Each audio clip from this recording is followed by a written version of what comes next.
invaded the North African coast with over 100,000 men. The letter had all the correct details of the invasion, but it was simply too late to be of any use. The Germans, however, were amazed by Garbo's work and replied, "We are sorry it arrived too late, but your last report was magnificent."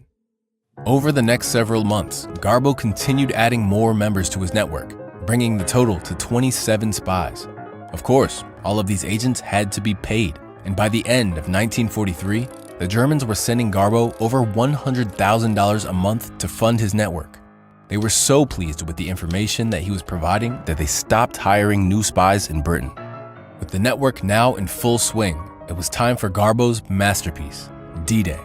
The D-Day landings in Normandy were set to be the largest invasion ever carried out by sea, with more than 2 million soldiers from over 12 different nations, all arriving in over 100,000 vehicles.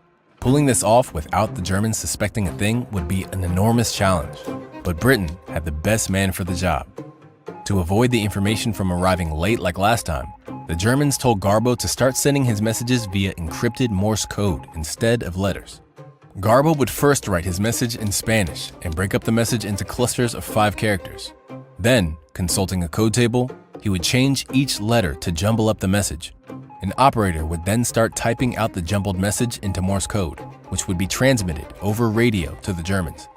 With the ability to now send even more information, Garbo began sowing the seeds of doubt that would make D-Day an enormous success.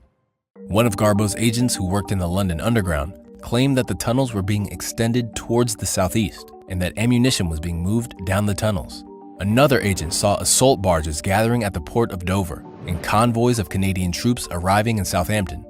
Garbo himself began inventing an entire army of US soldiers and reported large numbers of them gathering in the southeast. All of this activity pointed towards a massive attack on Calais, the closest point to England. In order to back up Garbo's lies, the Brits started planting real evidence all around the southeast.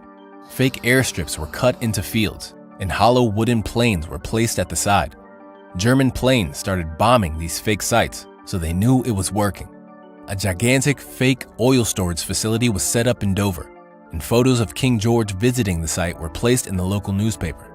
Hollywood-style movie sets were used to turn modest boats into enormous battleships, and inflatable tanks were placed everywhere. They had built up an entire army of fake soldiers, vehicles, and supplies that completely distracted the Germans from the real preparation that was going on for Normandy. The goal was to convince the Germans that even when the Normandy attacks began, the real and much larger attack would happen later in Calais.